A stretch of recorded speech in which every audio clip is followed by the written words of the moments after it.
Live from New Delhi, you're watching DD India News Hour, India's voice to the world. I'm Ramesh Ramachandran. Coming up in the next hour,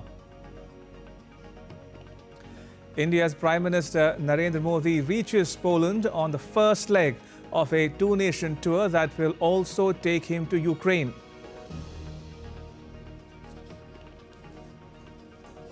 Kyiv launches its largest ever drone attack on Moscow. Russia's air defenses destroy 45 drones aimed at its capital, Moscow.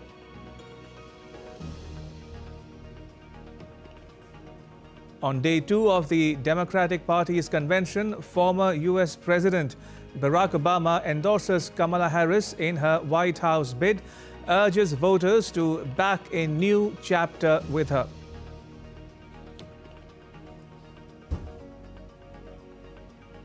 And mpox cases on the rise. Thailand reports first case of a more dangerous strain in a tourist. Global public health authorities on alert.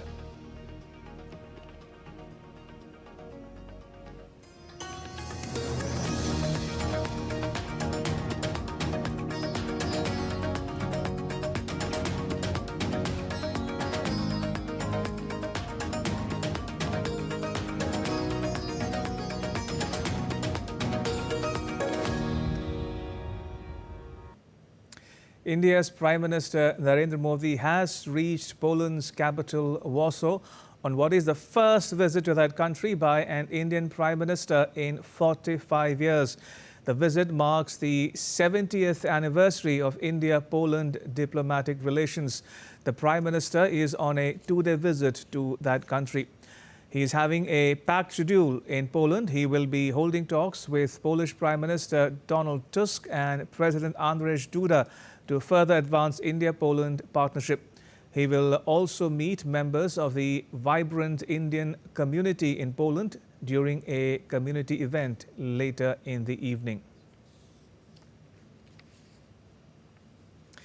Now, there's a lot of excitement in Warsaw over the arrival of Prime Minister Modi. The Indian diaspora, along with their Polish friends, have made special preparations to welcome the Indian Prime Minister. Vishal Baristow reports. This is Warsaw and the Garba is on, and why not? Because they are all preparing for the visit of the Prime Minister. Prime Minister of India is expected in some time here. I am here at a hotel in Warsaw. So let's talk to these youngsters. You're looking absolutely Gujarati. Yeah. So what's the secret? But the secret is we are having a Samarpan dance group, and we are having for a long time, and we are waiting for this moment for a long time, and we are really glad that Modi ji is coming here and we are performing for them, and it will be super surprise for him. He will be super happy to see this. We are so honored that he will be here, and he's very much welcome. We are really happy to have him here. He's very special because we want to make the Indo-Polish relationships more closer. There are some Indians here. We'll talk to them as well. They are holding tricolors in their hands, and let's talk to them. We have great expectations like Poland-Indian connections, that it can be better. And of course it is better, and still we are looking forward for great improvements and good connection for Poland and India. I'm really excited to see him for the first time. We believe this is going to be a very great impact across other continent as well. We believe there are a lot of students, a lot of businessmen, so we are going to be very happy to be part of Indian community in Poland. I think this is going to definitely help our economic ties, and recently we have seen a large influx of Indians coming to Poland, and after this visit I think we will have better ties between India and Poland, and hopefully we get a lot of recognition here as well. Actually, this is a great opportunity for me to see Prime Minister Modi, and I thought I have passion for the art, so I thought to create something for my leader, my Prime Minister, to show my passion toward our nation. I think there is a lot of scope for Indian pharmaceutical industry, and we are trying our best to promote the Indian pharmaceutical industry here in Europe, not only in Poland but in Europe. And I hope that we can do the best for our industry. India has a great potential. A long wait of more than 4 decades is finally over. with cameraman Sanjeev in Warsaw. This is Vishal Baristo for DD India. And joining me is my colleague Vishal Baristo, who is joining us on the phone line from Warsaw. Vishal, how's the atmosphere where you are? How excited is the Indian diaspora? Well, Ramesh, you must be hearing the loud voices, loud shouts of welcome. The Prime Minister is here at a hotel. He is being warmly received and received with a lot of enthusiasm by the Indian community here. He just landed, and from the airport he came here, and he has just entered the hotel, and where you hear the loud noise, people are shouting. It's been a long, long wait, 45 years, and now Prime Minister is finally here. So there's a lot of excitement, happiness. Everybody wants to shake hands. They are all armed with their mobile phones, and they want to capture every moment of this opportunity as the Prime Minister waves and greets with all smiles and with all warmth. Ramesh? Vishal, as you rightly say, it's taken India and an Indian Prime Minister 45 years to visit Poland, but now that's becoming a reality. Why don't you walk our viewers through the agenda of Prime Minister Modi's ongoing visit to Poland? Well, Ramesh, it's a very important visit, and it's been long awaited because both countries are celebrating 70 years of diplomatic ties, and the arrival of Prime Minister Narendra Modi also coincides with the 70th anniversary of the diplomatic ties between the two countries. Both countries believe in democratic values. Both countries believe in peaceful coexistence. And Poland is a very, very important partner of India as far as the economy is concerned, and also the geopolitical situation is concerned, because Poland can be the gateway to Europe for India. Today, as we talk, both countries are having a bilateral trade of $6 billion US. It is very much in favor of India, but India and Poland wants to take it to the next level. There are 200 Indian companies here in Łódź, which is spelled as LODZ, and they are multinationals, they are MSMEs, they are startups. But what is more exciting is that these companies are employing around 30,000 Polish people. Along with them, we also have the technocrats from the IT sector. Infosys is already here. So all these issues would be discussed when Prime Minister goes to the Chancellery and meet the President and also the Prime Minister tomorrow. Also, Vishal, there's a lot of interest in the India-Poland cultural connect as well. As you also reported from Warsaw, a lot of interest as to the Indian connection to Poland with Kolhapur, the towns of Kolhapur and Jamnagar. Why don't you give us, our viewers, a sense of the historical significance of these two towns in the context of India's ties with Poland? Well, absolutely, Ramesh. There is a connect that goes back to the days of the Second World War, during Second World War, and even after the war was over. First it was the Germans, then it was the Soviet Russia who were aggressive towards Poland, and Polish people were looking for refuge all over the world. And it was first the Maharaja of Jamnagar, which is there in Gujarat, India, and then the Maharaja of Kolhapur, who arranged for the refuge of 5,000 Polish people. That was the largest number of any Polish settlement in the country. So Prime Minister would be first offering his respects, his obeisance at the Jamnagar Memorial, and then to the Kolhapur Memorial. And let me tell you that the Jamnagar Memorial is also connected with the education of Poland, because there are 4 schools run by the Maharaja of Jamnagar.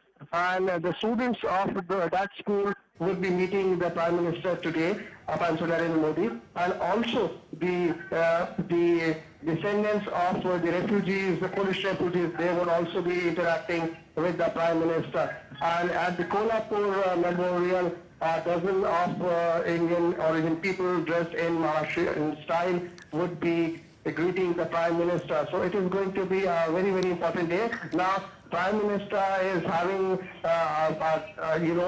is watching the Garba dance that has been performed by Indo-Polish community here. There are 3 ladies who are Polish and they have learned Garba, and this is a unique style to welcome the Prime Minister. Prime Minister is also very happy over it. Absolutely, Vishal. We leave it there for now, but we'll keep coming back to you for more as we go along. That was my colleague Vishal Barrister on the phone line from Warsaw, where India's Prime Minister, Mr. Modi, has landed. And he has reached his hotel there, and he has been greeted by the Indian diaspora living in Warsaw and rest elsewhere in Poland. Remember, this is part of a 2-nation tour that will also take him to Ukraine. And still to come on DD India News Hour. Israel strikes Hezbollah targets in Bekaa and Ait Ashab areas of Lebanon.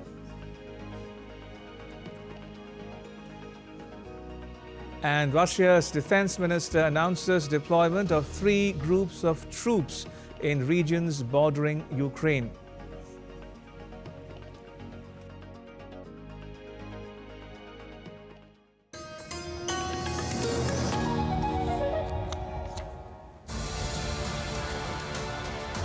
This week on Defense Dynamics, we will dive into incredible piece of engineering that's making waves internationally, the BrahMos missile. A missile jointly developed by India and Russia is the fastest cruise missile in the world. Also, we will tell you how Bangladesh's geographical position makes it a strategic player in South Asian regional dynamics. Watch Defense Dynamics tonight at 10 p.m. IST only on DD India.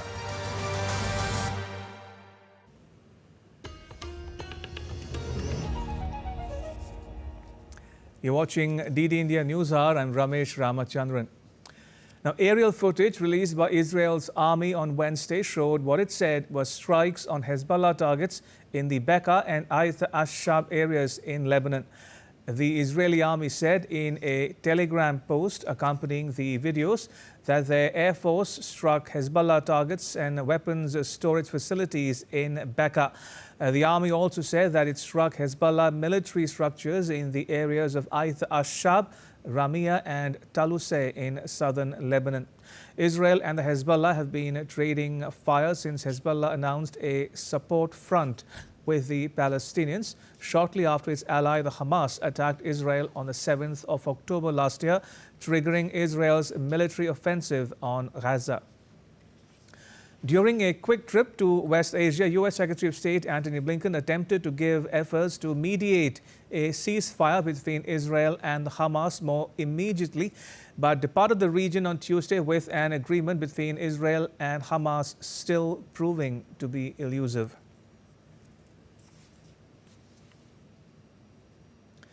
And joining me from Tel Aviv is my colleague Sarah Coates. Right, we'll get back to Sarah in just a bit, but let's listen in to what Prime Minister Modi has had to say in Warsaw.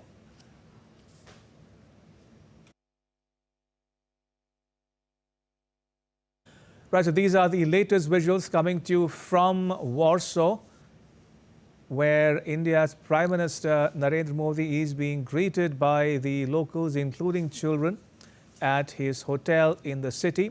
Remember, he is on a 2-day visit to Poland, the first by an Indian Prime Minister to that country in 45 years. He landed in Warsaw a short while ago, and he is now at his hotel in Warsaw. And later in the evening, he will address the Indian diaspora in the city as well. And we're looking forward to day 2 of his engagements in Warsaw, where he'll hold talks with the Polish leadership, including the country's president and prime minister. So if you're just joining us, these are the latest visuals coming to you from Poland's capital, Warsaw, where India's prime minister has landed on what promises to be a historic visit. As I said, the first by an Indian prime minister to Poland in more than 4 decades.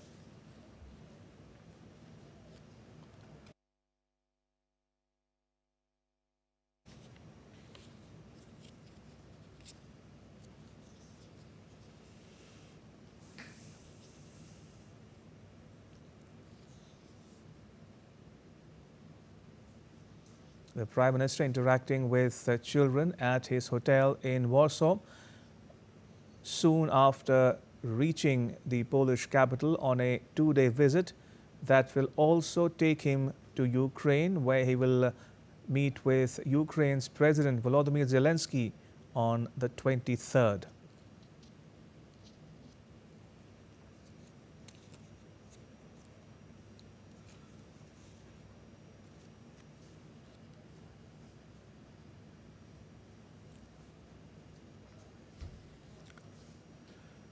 Right, Vishal, if you're still with us, we're getting these latest visuals of children interacting with the Prime Minister at his hotel in Warsaw.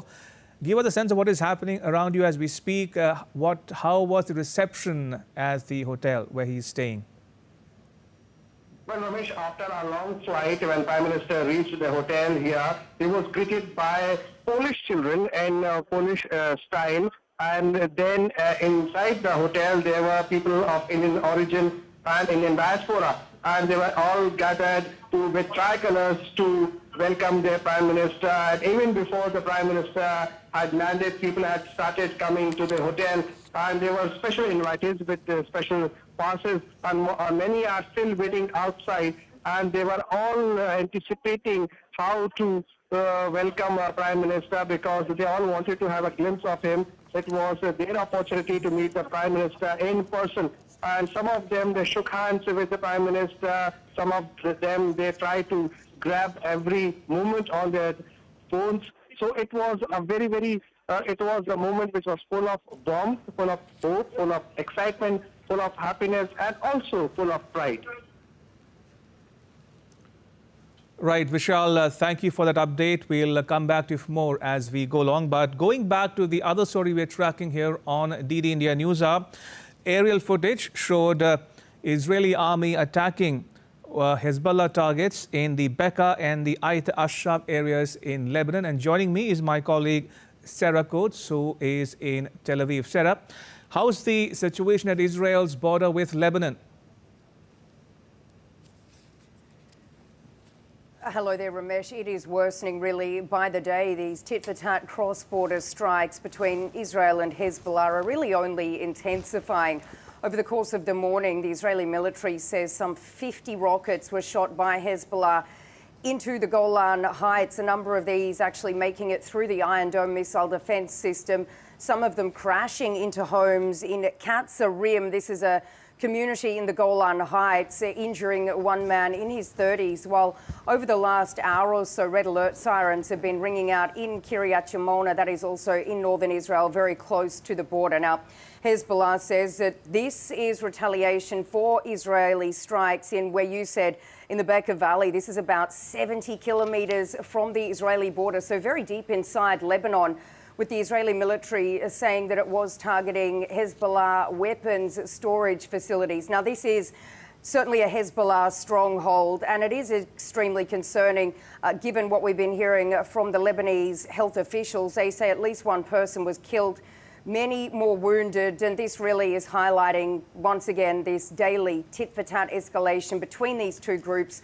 And this is one of the reasons why the US Secretary of State Antony Blinken was here in the region, not just to try and get this ceasefire deal over the line, but to calm tensions amid these continued threats from both Hezbollah and also from Iran of retaliation against Israel for the assassinations of two very senior members. All right, we'll leave it there, Sarah. Thank you. Appreciate it. Sarah Coates reporting there from Tel Aviv. Right, going back to the top story we are tracking here on DD India News Hour, or that of India's Prime Minister Narendra Modi's ongoing visit to Poland. He has landed in Warsaw. He has reached his hotel where we can see him interacting with locals and the Indian diaspora alike. This is the first visit by an Indian Prime Minister to Poland in more than 4 decades. We'll stay on these visuals for now. These are the latest visuals coming to you from Poland's capital, Warsaw, where India's Prime Minister Narendra Modi can be seen interacting with the Indian community who have gathered at his hotel to welcome and to meet and greet him.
Joining me now is my colleague Vishal Baristo, who is joining us from Warsaw on the phone line. Vishal, we're getting these latest visuals of the Indian diaspora welcoming, meeting and greeting the Prime Minister on his arrival at his hotel in Poland's capital. A rousing welcome by the Indian diaspora, isn't it? Well, absolutely. It was a meet, greet and treat. That is the mantra of the day, and they've been waiting here for a long time, and most of them, they are here with their children, some grown up and some toddlers also. The mothers are carrying their babies, and they were so very excited to somehow catch a glimpse of the Prime Minister. They were shouting, they were singing songs from the Indian cinema. And also, they were shouting slogans, hailing their motherland, Bharat Mata Ki Jai, and Modi Hai To Mumkin Hai, which means Modi is the Prime Minister of the country, everything is possible.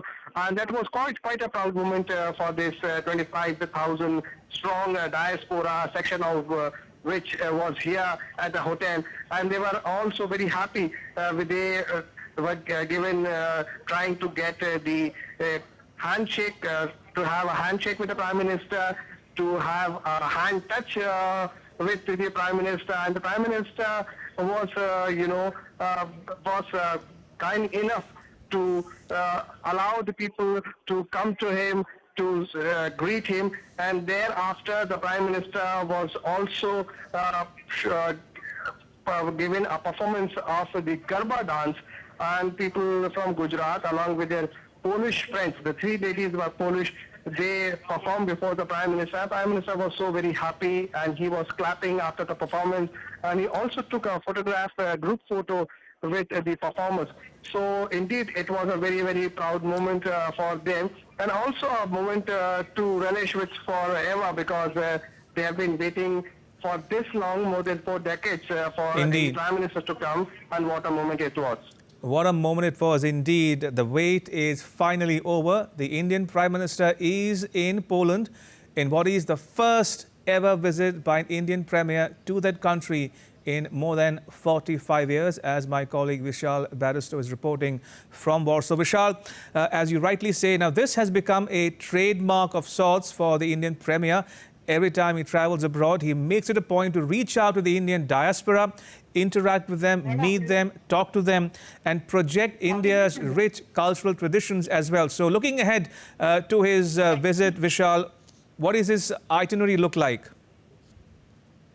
The itinerary is very, very packed as far as the Prime Minister is concerned, because he would be first going to the Jamnagar Memorial and then to the Kolhapur Memorial. These two memorials remind us of the Second World War, and the way in which the two principalities of Jamnagar in Gujarat and Kolhapur, Valivate in Maharashtra, they came out and showed their large-heartedness to help the Polish people who were looking for refuge all over the world, and they were given refuge. 5,000 refugees, Polish refugees, took shelter at these two camps. So the Prime Minister would be the first Indian Prime Minister to offer his respects at these two memorials. Let me tell you that the Jamnagar Memorial is very, very interesting, because there are 4 schools that are run by the former Maharaja of Jamnagar, and in his memory they are running 4 schools. And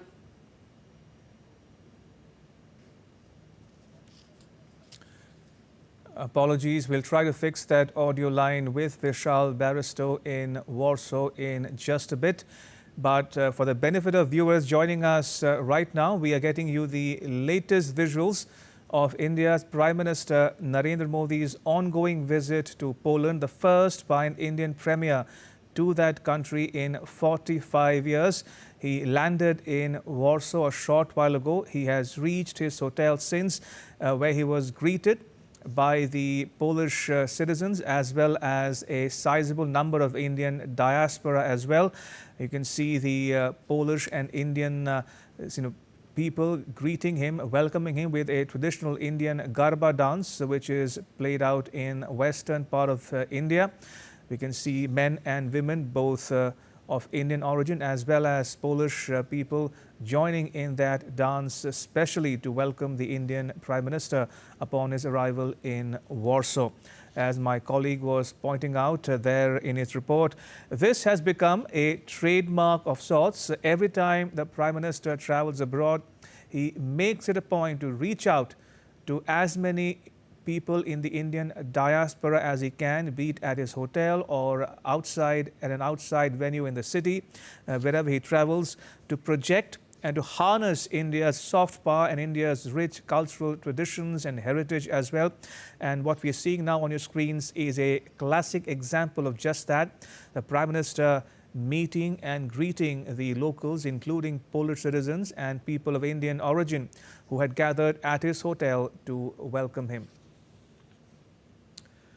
Right, we'll get you some more news as we go along. But moving on for now, Russia's defense ministry said on Wednesday that the forces have taken control of the settlement of Zelan in the Pokrovsk district of Ukraine's eastern Donetsk region. Meanwhile, Kyiv's military said that Ukrainian forces destroyed 50 out of 69 attack drones launched by Russia during an overnight strike. The Air Force said another 16 drones were likely downed by electronic warfare during the attack, which also included 2 ballistic and 1 cruise missiles.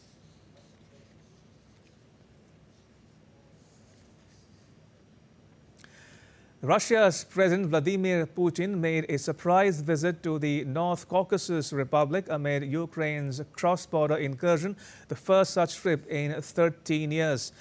Putin and Chechen leader Ramzan Kadyrov inspected Chechen troops and volunteers in Chechnya on Tuesday. Kadyrov, a key Kremlin ally, has often described himself as Putin's foot soldier. The surprise visit comes as Moscow fights to push Ukrainian forces out of its Kursk region 2 weeks after they crossed the border in the largest invasion of Russia since the Second World War. In other news, the heads of Russian and Chinese governments held talks on Monday in Moscow, focusing on boosting trade and economic cooperation. Russia's Prime Minister Mikhail Mishustin told his visiting Chinese counterpart Li Qiang that both countries create comfortable conditions for commercial companies.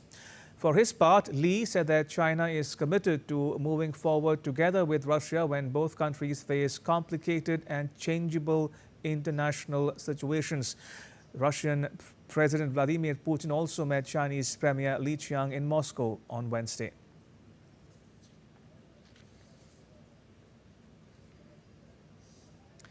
And still to come on DD India News Hour. India's Commerce Minister attends the launch of a report on net impact of e-commerce on employment and consumer welfare in the country.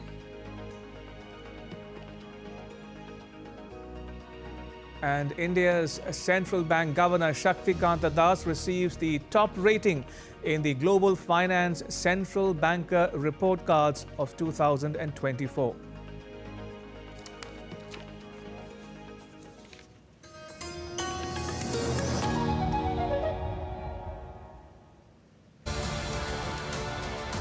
This week on Defense Dynamics, we will dive into incredible piece of engineering that's making waves internationally, the BrahMos missile. A missile jointly developed by India and Russia is the fastest cruise missile in the world.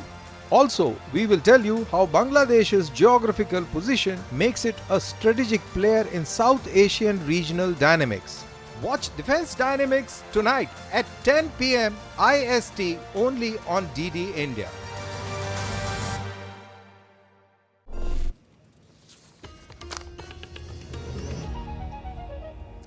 You're watching DD India News Hour. I'm Ramesh Ramachandran. In some other news now, we'll get you from around the world. On day 2 of the Democratic Party's convention in Chicago, U.S. Vice President Kamala Harris and Minnesota Governor Tim Walz were confirmed as their nominees for the U.S. presidential election. Former U.S. President Barack Obama and former First Lady Michelle Obama delivered back-to-back impassioned speeches endorsing Kamala Harris. They urged voters to back a new chapter with her, saying that the U.S. is ready for a new chapter and Kamala Harris is ready for the job.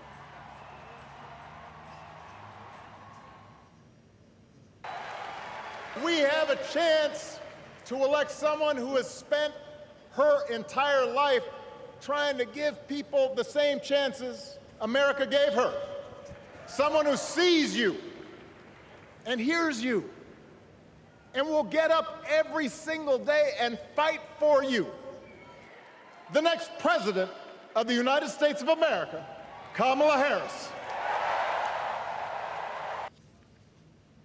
Kamala Harris is more than ready for this moment. She is one of the most qualified people ever to seek the office of the presidency. And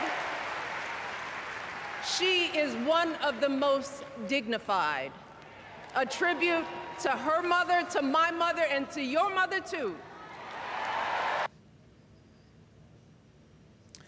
Kamala Harris's husband, Douglas Emhoff, praised his wife for her joy and empathy during his speech at the party convention.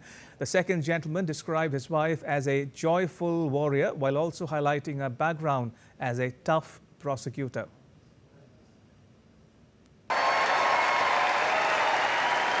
Kamala is a joyful warrior. It's doing for her country what she has always done for the people that she loves.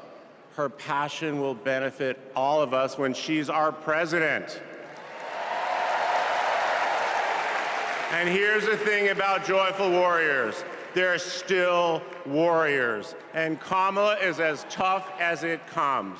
Just ask the criminals, the global gangsters, and the witnesses before the Senate Judiciary Committee. She never runs from a fight.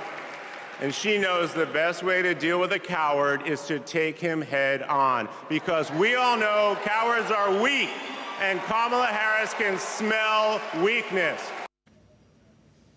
All right, now take a look at what else is making news around the world.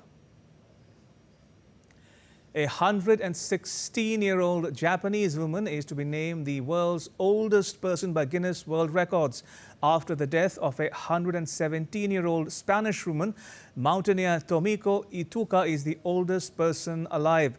Born on 23rd of May 1908, she'd been climbing Mount Ontake in her 70s.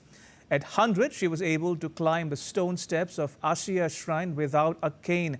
But after entering a nursing home in 2019, she began requiring a wheelchair to get around.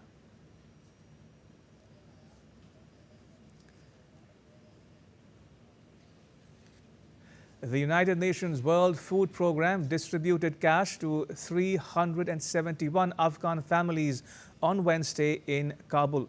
About $50 was distributed to families suffering from economic crisis. The cash distribution program aims to reduce poverty in the country. In the backdrop of the country's changing political landscape, President of Bangladesh Cricket Board Nazmul Hassan Papon stepped down from his post on Wednesday following an emergency meeting with directors at the Ministry of Youth and Sports in Dhaka. His resignation comes ahead of schedule as the current board was set to finish its term in October next year.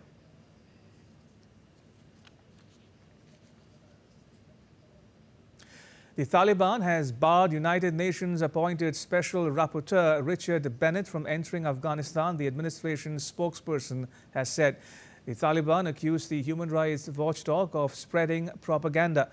Bennett was appointed by the United Nations Human Rights Council in 2022 to monitor Afghanistan's human rights situation after the Taliban took over the previous year. Bennett has previously said the Taliban's treatment of women and girls could amount to a crime against humanity.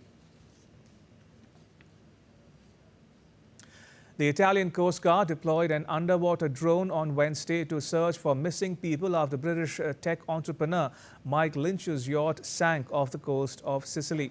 The remotely operated vehicle, operated by divers from the Naples and Messina Coast Guard diving units, can operate on the seabed at a depth of up to 300 meters and can run for 6 to 7 hours.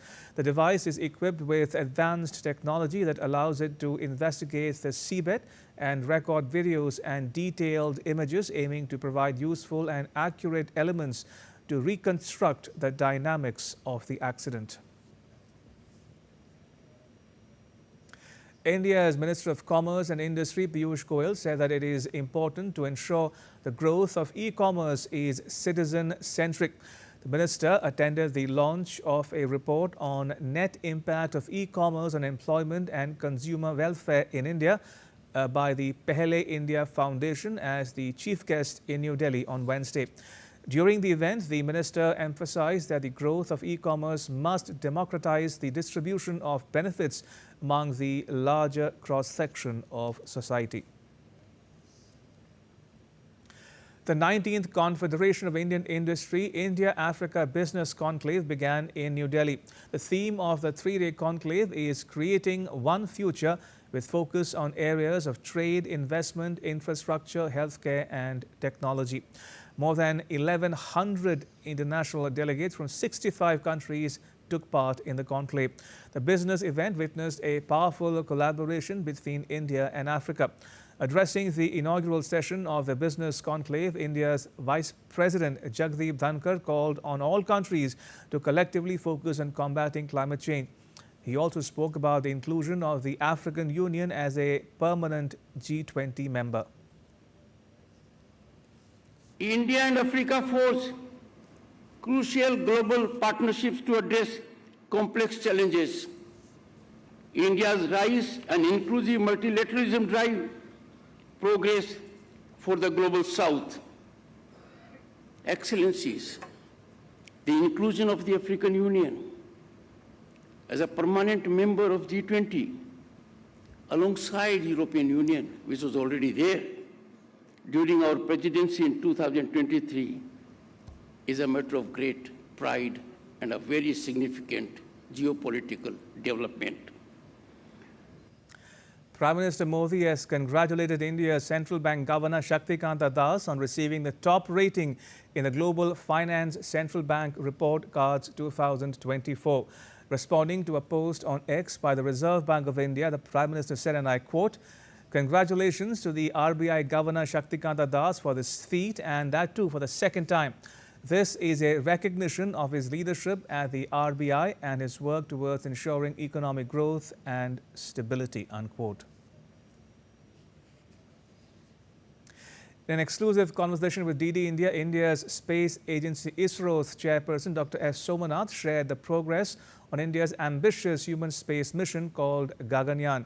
He said that the first test flight of India's human-rated Gaganyaan rocket is set for December of 2024.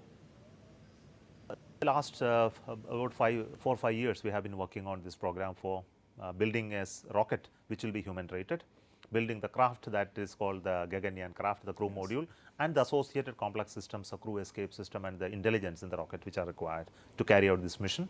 I can tell you that we have reached the threshold of completing the rocket ready. The rocket is already completed the human rating and is at Satish Dhawan Space Center for ready for launch. The crew module and the rest of the elements are new developments. Of course, this has gone through certain development process. We did some missions in the recent times showcasing how the crew escape can really happen. The flight item is now finally undergoing the integration, and still there are some milestones to cross, like the development of crew. For example, environmental control life support system is under development and many such smaller elements. So the first mission we are undertaking without crew inside, but with a robot, which will be replicating the human flight scenarios and do the measurements. Vyomitra, of course. Humanoid, yes. So the crew module, the crew escape system and other elements will come to launch complex by next 2 months or so. And we will be ready for the first mission, the unmanned mission, uncrewed mission to space by December this year.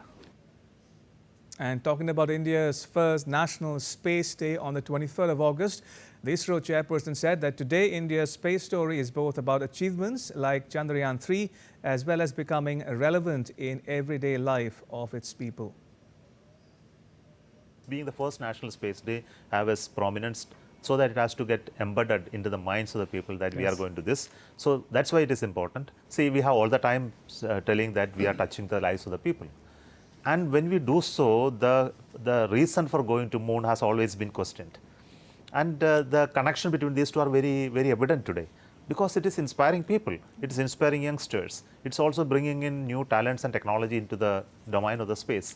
So traditionally we have been working with people, serving the humanity like in disaster management, natural resource mapping, communication. Now today we are into the space, looking at Moon and Mars and beyond the universe. Yes. So India is set to celebrate its first National Space Day on 23rd August.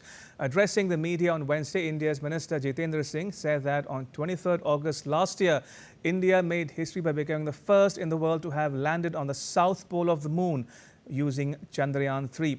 It's not only a day of celebration, but also a day of reflection, retrospection, and a roadmap charting its way to the future. This significantly happens to be the first National Space Day being observed by us, and therefore we wish to do it in a manner that is befitting of the occasion. And I would rather say that it's not only a day of celebration, it's also a day of reflection and retrospection, and also of a roadmap charting for the future. So we have also tried to formulate the program accordingly, given it an academic outlook with a futuristic vision. Moving on, amid the rising cases of mpox, global public health authorities remain on alert for a new, faster spreading variant of the virus. In Southeast Asia, Thailand has recorded an mpox case in a European man who arrived from Africa. The test results are awaited to determine the strain. Another mpox case with mild symptoms of the Clade 2 variant has been detected in the Philippines. Health officials have been ordered to continuously monitor areas and people vulnerable to the virus. Meanwhile, Argentina health authorities have quarantined a cargo ship in the Piranha River after a crew member showed symptoms of mpox. The ship sailing from Brazil was isolated, then it's infected the person from the rest of the crew on board, and all emergency protocols have been activated on the ship. According to the WHO, till now approximately 13 countries have reported mpox cases caused by other strains across the Americas this year. A public health emergency has been declared by the World Health Organization over a new outbreak of mpox in several African countries.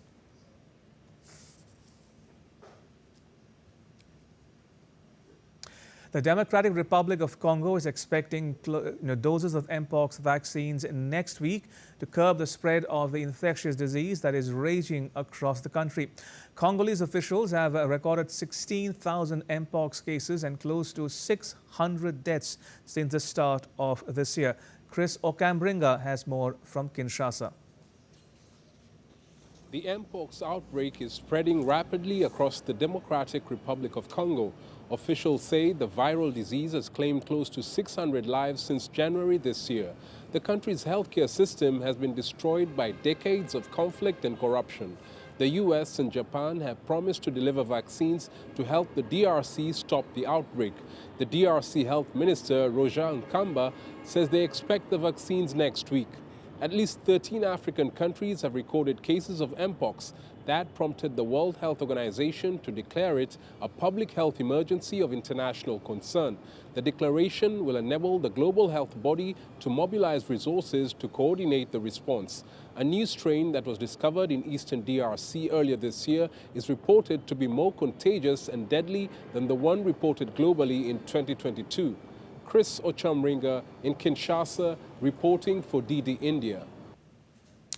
Adar Poonawala, the chairperson of the Serum Institute of India, said in a statement that his company is working on an mpox vaccine. The Pune-based institute hopes to develop the vaccine by next year, and the work is in progress. India had recorded around 30 cases of mpox since 2022, the latest being in March this year. The Indian government has increased security measures at airports, ports and borders with Bangladesh and Pakistan after a recent surge in cases. Authorities are instructed to closely screen international travelers for symptoms of the virus. And still to come on DD India News Hour. Paralympic Committee of India's Vice President Satya Prakash Sangwan to lead the Indian contingent to the Paris Paralympics. And Greg Barclay to step down from his role as the ICC chairperson when his tenure ends in November.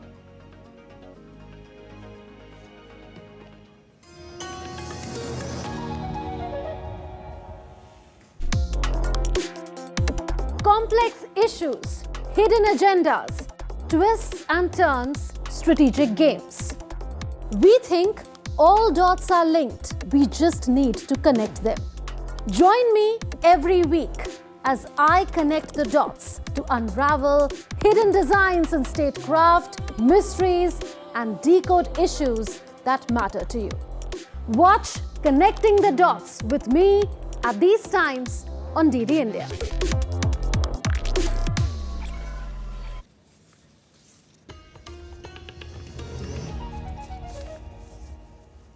You're watching DD India News Hour. I'm Ramesh Ramachandran.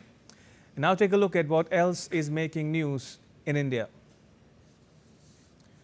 The protests in Kolkata continue to intensify. Congress workers held a protest in the city over the rape and murder of a doctor at the RG Kaur Medical College and Hospital.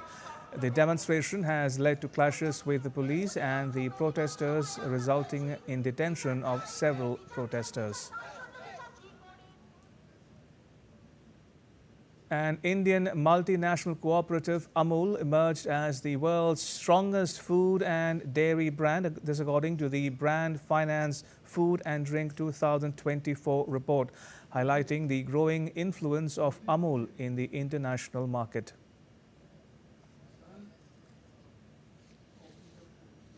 India has been ranked 7th in the total number of AI startups, with 338 AI startups in a decade. This according to the Stanford AI Index Report 2024. Meanwhile, the US topped the list with more than 5,509 AI startups. And now to all the news from the world of sport. Paralympic Committee of India's Vice President Satyaprakash Sangwan has been appointed as the chef de mission of the Indian contingent for the upcoming Paris Paralympics. Sangwan, who brings over a decade of experience in the Paralympic movement, is ready to lead India's largest ever contingent of 84 para-athletes competing across 12 sporting disciplines. Sangwan expressed his gratitude by saying that he feels honored to be entrusted with such a responsibility and is committed to ensuring that athletes have everything they need to succeed at the Games.